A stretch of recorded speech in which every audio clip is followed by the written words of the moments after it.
Assalamualaikum warahmatullahi wabarakatuh. Salam budaya, lestari budayaku. Puji syukur senantiasa kita panjatkan kehadirat Allah Subhanahu wa taala atas segala limpahan rahmat, hidayah, karunia yang telah diberikan kepada kita semua, sehingga pada kesempatan siang hari ini kita dalam keadaan sehat walafiat. Dengan harapan hari ke depan kita senantiasa mendapatkan perlindungan dari Allah Subhanahu wa taala. Amin ya rabbal alamin. Perlu kami sampaikan bahwa saat ini saya berada di rumah Joglo. Ini merupakan rumah tradisional Jawa milik dari Ibu Sumiati Purwanto, tepatnya berada di RT 06 RW 45 Tambarjo, Semanu, Gunung Kidul. Kita akan tahu lebih jauh tentang keberadaan rumah ini, bahwa rumah ini terdiri dari 4 rumah. Yang pertama adalah lintring, kemudian yang kedua adalah pendopo, kemudian yang ketiga adalah peringgitan, kemudian yang terakhir adalah omah jero. Sekilas ini saya sampaikan tentang pemilik rumah yang saat ini berada di sebelah kiri saya. Ini adalah milik Ibu Sumiati. Pertama saya menyampaikan bahwa ini merupakan peninggalan Eyang So Sentono. Itu nama tua, ada nama muda yaitu Bapak Sajan, kemudian Ibu Podi. Ini dulu adalah eyang dari keluarga Ibu Sumiati. Kemudian dari Pak Sajan dan Bu Podi ini memiliki 1 anak, dan ini adalah anak sematawayang, yaitu Gembeng namanya. Panggilan dari warga masyarakat ini adalah Mbah Gembeng. Yang mana setelah itu rumah dari Mbah So Sentono sebenarnya ada 2 yang punya Joglo ini. Kemudian yang kedua, yang pertama berada di sebelah barat sekitar 100 meter dari tempat ini. Ya, ini rumah Joglo yang kedua, dan ini diberikan kepada anak satu-satunya yaitu Mbah Arjo Swito. Nah, ini nama artinya Gembeng. Kemudian punya istri namanya Bu Sriani. Setelah menikah mereka punya keturunan, yaitu ada 3. Yang pertama adalah Bapak Mujiono, kemudian yang kedua adalah Ibu Sumiati, kemudian yang ketiga adalah Bapak Heru Sumaryanto. Nah, berikut ini saya sampaikan yang ada di atas saya. Ini adalah rumah yang disebut dengan lintring, yang masih menggunakan, sebagian masih asli tapi sebagian sudah direhab. Kenapa demikian? Karena bagian yang di tengah ini kemarin sempat rusak pada saat ada gempa. Kemudian diganti hanya sekedar usuk dengan rengnya saja. Untuk genting masih seperti asli dari dulu. Kemudian perlu saya sampaikan di sini, antara lintring dengan joglo ini atau pendopo ini ada batas yang disebut dengan pintu, yang mana terdiri dari 2 jendela, di ada sebelah kanan dan sebelah kiri. Kemudian juga ada pintu, semuanya terbuat dari kayu. Kemudian di sini juga ada sedikit ornamen atau satu bentuk seni, di mana di sini dalam pembuatan ini tidak menggunakan alat modern tapi menggunakan alat tradisional yang dikenal dengan nama unduk, yang dibuat secara manual. Kemudian ini dijalankan seperti pasah. Kemudian perlu saya sampaikan pada kesempatan ini, meskipun ini daun pintu yang ada di sini nampaknya halus, tapi ini kalau kita raba terasa kasar karena masih menggunakan alat tradisional. Di samping menggunakan unduk, juga ada yang menggunakan manual patah, yaitu patah ini untuk hiasan di masing-masing pintu.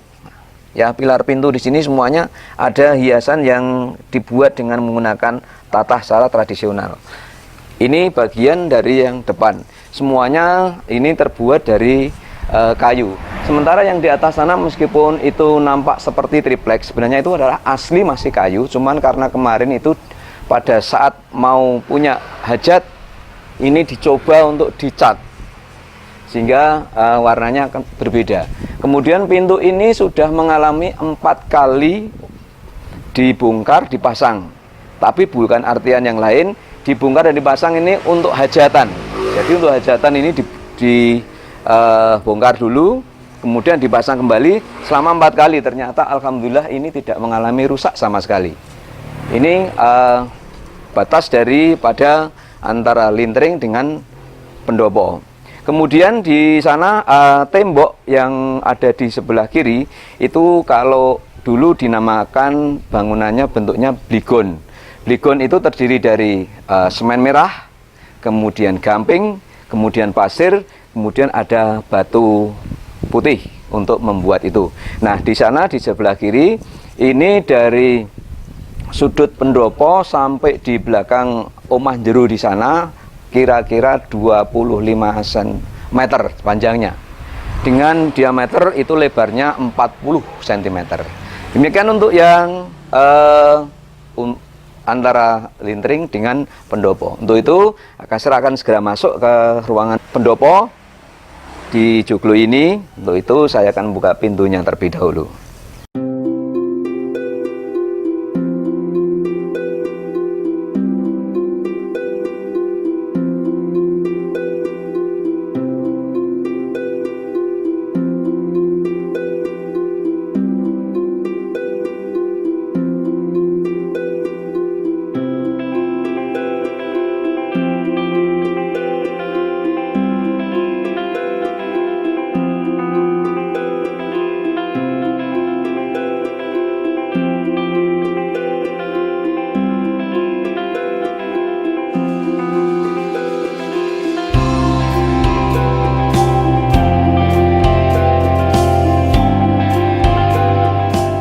Saat ini saya berada di Pendopo Agung, di mana ruangan ini terdiri dari 16 soko, di mana 4 soko yang paling utama yaitu ada 1, 2, 3, dan 4.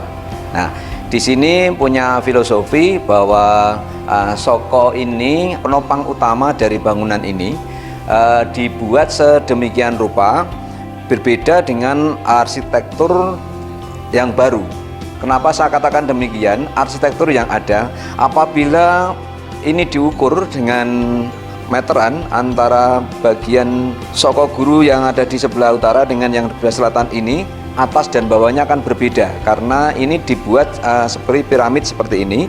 Ini fungsinya agar tahan untuk tekanan gempa, sehingga ini dibuat agak condong ke dalam.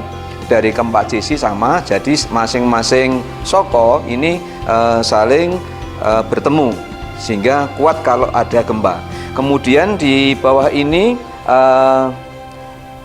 terbuat dari batu alam atau batu kali yang warna hitam. Kenapa dibuat dengan batu kali? Karena ini sangat kuat dan sangat keras, beda dengan kalau dibuat dengan batu putih. Nah, ini joglo. Tempat ini sangat luas sekali dan memang tidak sengaja tidak dikasih perabot karena dari Ibu Sumiati sendiri ini merupakan seorang petani yang mereka suatu saat membawa pulang dari hasil pertanian ditempatkan di sini, baik itu jagung, baik itu padi, baik itu kedelai, kacang dan lain sebagainya, ditempatkan di tempat ini.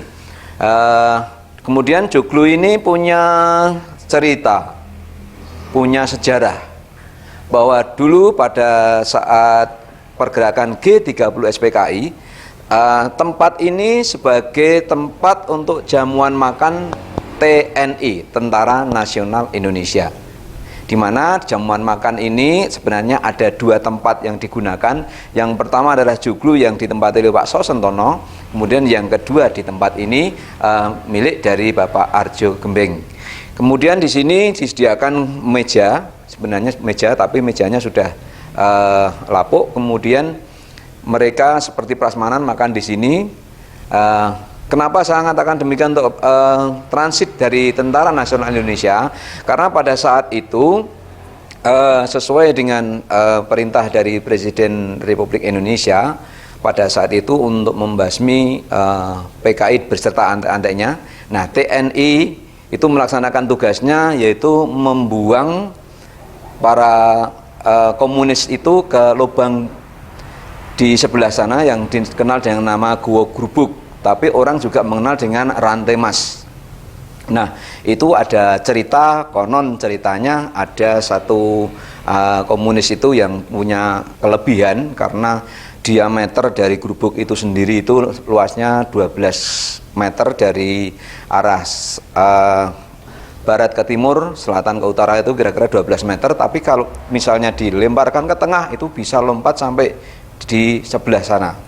Nah, itu hanya itu cerita tentang yang dulu pernah dilaksanakan pembuangan para komunis yang tertangkap oleh Tentara Nasional Indonesia. Dan tempat ini digunakan untuk istirahat jamuan makan para Tentara Nasional Indonesia. Itu yang pertama. Yang kedua, di sini pun juga dulu ada seperangkat alat musik gamelan yang terbuat dari perunggu, kemudian yang sebagian ada yang besi. Nah, di sini digunakan untuk latihan karawitan warga masyarakat, baik itu Tambarjo maupun Slorot. Karena Tambarjo dengan Slorot ini sebenarnya dua desa, dua dusun, tapi tidak bisa terpisahkan kalau menurut saya. Karena setiap kali ada kegiatan apa-apa, warga masyarakat saling gotong royong, saling membantu. Kemudian gamelan yang ada di sini karena beberapa waktu yang lalu setelah ada karawitan, kemudian vakum tidak ada karawitan, maka untuk yang gamelan sekarang ini tidak ada karena oleh Mbah Arjo atau Mbah Gembeng mengatakan bahwa ini sudah tidak digunakan, ya wis tak dole begitu, sehingga gamelan itu dijual. Kemudian dari saya sampaikan di depan bahwa Soko ini ada 16, 4 ini yang ada di sini, kemudian yang di samping itu ada 12. Kemudian di sana juga ada jendela satu untuk yang ke sebelah kiri, kemudian di sana ada jendela yang sebelah kanan. Konon ceritanya untuk rumah seperti joglo semacam ini memang harus memiliki banyak jendela, termasuk di sana pun juga ada jendela. Nah, di belakang saya ini ada satu bangunan yang dikenal dengan Pringgitan. Pringgitan ini punya arti yaitu ringgit. Ya, ringgit itu adalah wayang. Ya, sehingga ada orang mengatakan ringgit pacucal adalah wayang kulit. Nah, sebenarnya Pringgitan ini digunakan untuk pentas seni wayang kulit. Nah, di sini antara Pendopo Ageng dengan Pringgitan ini dulu ada batas. Dikasih batasan setinggi ini namanya hek, terbuat dari kayu. Ya, dari sisi barat sana sampai dengan sisi timur itu ditutup dengan setinggi 50 cm.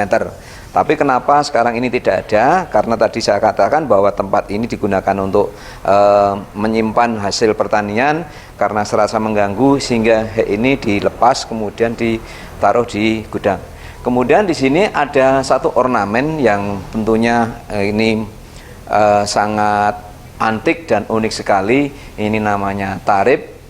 Ini terbuat dari kayu, kemudian ini dia dengan menggunakan alat seadanya, yaitu dengan tatah yang saya sampaikan di depan. Ini ada ornamen ini merupakan satu bentuk seni yang sangat luar biasa.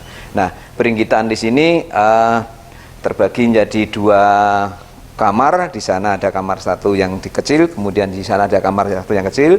Yang satu digunakan untuk musola, untuk tempat beribadah.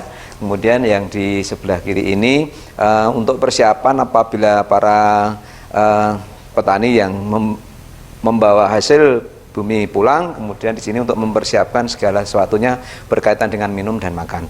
Inilah di belakang saya bentuk dari peringgitan. Kemudian sebenarnya itu di pintu yang belakang ini masih asli kayu semuanya, ya.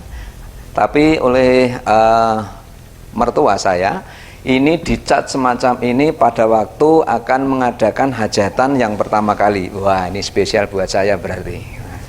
Ini dicat dengan warna hijau, kemudian di situ pun juga warna hijau. Nah, ini adalah sekilas tentang penjelasan peringgitan. Pintu pendopo agung yang di depan sana tegak lurus dengan pintu yang ada di belakang saya ini untuk menuju rumah ageng atau rumah yang di belakang, boleh dikatakan di sini omah jeru. Nah, di sini dibuat tegak lurus. Ini ada filosofi bahwa orang Jawa itu orangnya serba terbuka, sehingga tamu yang hadir yang datang ke tempat ini biar mereka merasa bahwa mereka itu masuk di rumahnya sendiri. Sehingga kalau pintu dari depan sana sudah terbuka, kemudian pintu ini saya buka, otomatis tamu yang berada di pendopo ini bisa melihat langsung. Tidak hanya di dalam pendopo, di lintring depan pun juga sudah bisa melihat ke ruangan yang ada di belakang ini. Untuk itu kita buka pintu yang ada di belakang saya ini. Ya, sekarang saya berada di dalam ageng atau omah jeru, yang mana ini masih utuh bentuknya. Dilihat dari blandar yang ada di sana ada dua, dengan disebut dengan blandar tusuk kalau dulu orang mengatakan.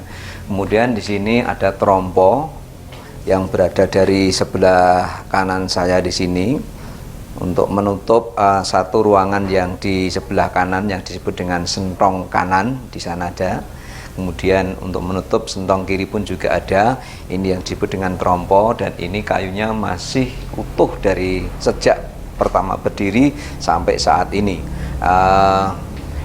Ini tidak ada perubahan sama sekali tentang bentuk atau estetik dari awal, dan memang ini boleh dikatakan kayu alam seperti yang saya sampaikan tadi.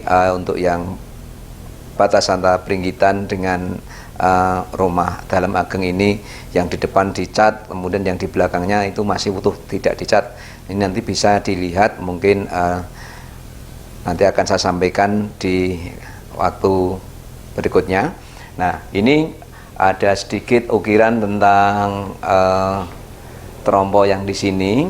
Tadi saya katakan bahwa ruangan ini sangat terbuka karena filosofi yang ada, pendopo dibuat pintu yang di tengah, semua di tengah, biar sampai melihat sampai ke belakang. Adapun di sini pun juga bisa terlihat dari depan. Oh, ternyata di belakang di sini ada sebuah bentuk karya seni dari sang arsitektur pada waktu membuatnya ini. Kemudian di sini ada sentong juga, di mana dua tempat di sini memiliki fungsi yang berbeda. Yang berada di sini untuk menyimpan hasil pertanian. Dulu ada tempat yang disebut dengan gledek. Ya, gledek itu untuk menempatkan padi, karena dulu padi Jowo yang kalau kita panen dengan menggunakan ani-ani, dengan alat tradisional ani-ani, kemudian diikat, kemudian dimasukkan ke dalam gledek ini untuk menyimpan biar tidak dimakan oleh tikus. Kemudian di sini sudah disediakan gledek besar sekali di sini untuk menempatkan hasil pertanian.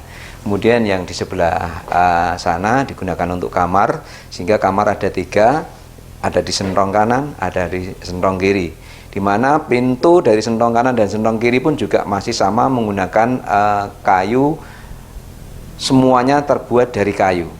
Ini tentang dalam ageng atau rumah jeru, orang mengatakan seperti itu. Kemudian ini mohon maaf sudah tertutup oleh almari, tapi tidak merusak ataupun merubah dari bentuk aslinya trompo yang ada di sebelah kanan maupun di sebelah kiri. Ini tetap asli. Kemudian di tempat ini juga ada peninggalan yang berupa, ini ada tombak 2, ya, tombak 2. Sebenarnya ini untuk gagangnya ini antara ini dengan yang ini adalah satu gagang. Tapi ini karena kemarin ada keperluan yang akan digunakan oleh mertua saya, maka ini justru malah dipotong. Tapi semoga ini tidak merusak, kami mohon maaf karena mungkin keterbatasan pengetahuan dari bapak saya. Kemudian selain 2 tombak di sini juga ada 3 keris peninggalan dari Mbah So Sentono. Ya, ini keris yang pertama, yang ini yang biasanya digunakan untuk seniman mengikuti tari reog. Ini yang satu ini. Kemudian yang berikutnya ini keris yang konon ceritanya ini gunanya untuk pertanian. Ini masih ada tulisan tahun pembuatan, yaitu 1941. Nah, ini digunakan untuk pertanian, tapi juga bisa digunakan untuk kegiatan pentas. Contohnya di sini adalah reog, karena di Tambakrejo dan Celorot itu memang sangat kental sekali kesenian, baik itu karawitan, baik itu reog maupun jadilan. Ini keris ini ada 3 yang peninggalan dari yang So Sentono. Ini ada 2, kemudian yang satu yang saat ini sedang saya pakai. Ini yang biasa saya pakai. Ya, sebenarnya ini dulu tidak ada rongkonya ini. Ya, tapi setelah itu ada orang yang biasa untuk membersihkan ini, untuk menjamasi pusaka-pusaka ini. Saat itu datang dalam mimpi tersebut. Ini minta dalam bahasa Jawa dengan mbok aku diklambeni men kaya liyane, karena di sini menggunakan rongko semua, yang ini tidak. Kemudian ini saya carikan rongkonya ini sudah lengkap dengan rongko yang diminta oleh keris ini sendiri. Kemudian sedikit cerita tentang salah satu tombak yang ada di sini, yang kecil ini. Konon ceritanya ini digunakan untuk malam hari. Ya, kalau siang hari katanya tidak boleh digunakan. Entah kenapa ini sebagai contoh oleh bapak saya dicoba di siang hari itu dibuka. Pada saat itu di sini karena ruangan di dalam ageng ini agak gelap, maka lampu itu dinyalakan. Kemudian begitu ini dibuka ternyata lampunya mati. Kemudian ditutup kembali, lampu dinyalakan. Kenapa kok mati? Oleh bapak saya diulangi kembali, dibuka lagi ternyata lampunya juga mati juga. Nah, ini katanya ini bisa digunakan untuk penerangan di malam hari pada waktu itu. Seperti itu cerita dari tombak yang ada di sini. Seperti yang saya sampaikan di depan, bahwa pintu pendopo yang ada di depan sana, kemudian di peringgitan masuk ke dalam ageng di sini ada, kita tarik garis lurus seperti yang saya sampaikan tadi, bahwa orang Jawa itu orangnya terbuka. Maka dari depan sana kemudian masuk ke pendopo ageng ini tetap bisa melihat suasana yang ada di dalam. Termasuk di sini ada pintu yang tanpa daun pintu. Ini juga ada pintu yang bisa dilewati, kemudian nanti langsung keluar rumah ini bisa. Jadi perlu saya tunjukkan di sana. Di sana ada pintu kecil. Ini adalah pintu yang paling belakang. Jadi dari belakang, dari depan sana sampai belakang di sini akan tampak jelas. Ini adalah filosofi orang Jawa, bahwa orang Jawa adalah sifatnya terbuka. Saat ini di sebelah kiri saya sudah ada ibu saya selaku pewaris dari rumah tradisional ini, dan ini merupakan generasi ketiga. Generasi yang pertama adalah Mbah So Sentono, kemudian generasi yang kedua adalah Arjo Suwito, kemudian generasi yang ketiga adalah Ibu Sumiati Purwanto. Kenapa saya sebutkan Ibu Sumiati Purwanto? Karena Bapak sudah lebih dulu dipanggil oleh Allah Subhanahu wa Ta'ala beberapa tahun yang lalu, sehingga sekarang ini sebagai ahli waris adalah ibu saya ini, dan ini ibu mertua. Ibu saya ini memiliki 3 anak dan semuanya perempuan. Yang pertama adalah Titik Widayati, kemudian yang kedua adalah Emi Sudarwati, untuk yang ketiga Lilis Tri Wahyuni. Ya, ya Lilis Tri Wahyuni ini yang tinggal berdampingan dengan rumah joglo ini. Kemudian sebenarnya rumah ini sudah dinobatkan sebagai cagar budaya, dan ini dapat kami tunjukkan bahwa sebagai bukti bahwa rumah ini sudah dinyatakan sebagai cagar budaya oleh Dinas Kebudayaan Daerah Istimewa Yogyakarta. Di sini ada 3 berkas yang saya terima. Yang pertama adalah berita acara tentang pengukuhan rumah tradisional, yaitu berita acara saya sampaikan secara sepintas, yaitu pemenang penghargaan pelestari warisan budaya dan cagar budaya BPCB Dinas Kebudayaan Daerah Istimewa Yogyakarta tahun 2017 nomor 646/11172. Ini sudah dinobatkan sebagai warisan budaya atau pelestari warisan budaya. Ini sebuah berita acara. Kemudian setelah berita acara ini selesai dibuat oleh tim, kemudian dimunculkan SK, yaitu SK Keputusan Kepala Dinas Kebudayaan Daerah Istimewa Yogyakarta nomor 188/11375 tentang pemberian penghargaan kepada pelestari warisan budaya dan cagar budaya se-Daerah Istimewa Yogyakarta. Adapun di dalam lampiran ini juga kemarin sudah disebutkan bahwa di saat kami mengikuti acara dalam pemeliharaan sebagai warisan budaya ini, jumlah keseluruhan adalah 55. Kemudian rumah ini menempati posisi yang nomor 25 dengan total nilai 887, yaitu pada tahun 2017. Setelah munculkan SK, sebagai hal yang sangat penting yaitu ada munculnya satu piagam penghargaan.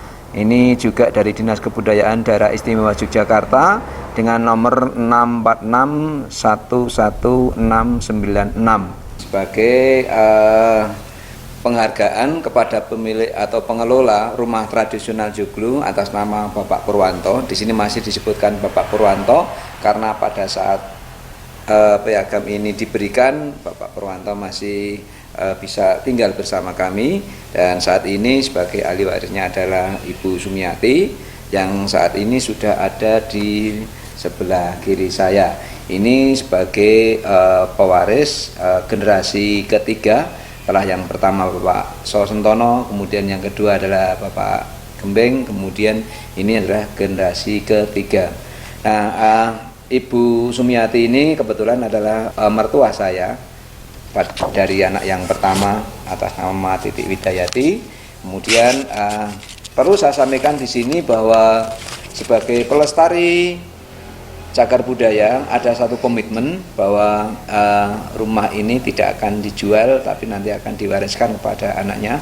Untuk itu agar kami tidak salah nanti, saya mohon untuk Ibu Sumiati menyampaikan tentang komitmen bahwa tidak ada niat sama sekali tentang penjualan rumah ini. Ya, mungkin Ibu bisa disampaikan, adakah untuk misalnya nanti ada komitmen untuk tidak menjual rumah ini? Ya, saya tidak akan menjual rumah ini. Tidak ada rasa menjual rumah ini. Rumah ini saya akan wariskan ke anak cucu kami seterusnya. Ya, terima kasih. Itu pernyataan yang disampaikan oleh Bu Sumiati berkaitan dengan rumah tradisional saat ini yang berada di Tambak Rejo RT 06 RW 45 Semanu Gunung Kidul. Demikian yang dapat kami sampaikan. Ada kata yang kurang berkenan, saya pribadi mohon maaf yang sebesar-besarnya. Semoga senantiasa kita selalu diberi kesehatan, diberikan ketentraman, kemudian diberikan umur panjang tentunya. Harapan tradisi yang ada di Kabupaten Gunung Kidul khususnya kita tetap lestarikan seperti komitmen yang sudah disampaikan oleh Ibu Sumiati bahwa tidak ada niat sama sekali untuk menjual, tapi hanya akan diwariskan kepada anak cucu nanti. Terima kasih dari saya Joko Supriyan. Akhirul kalam, wassalamualaikum warahmatullahi wabarakatuh.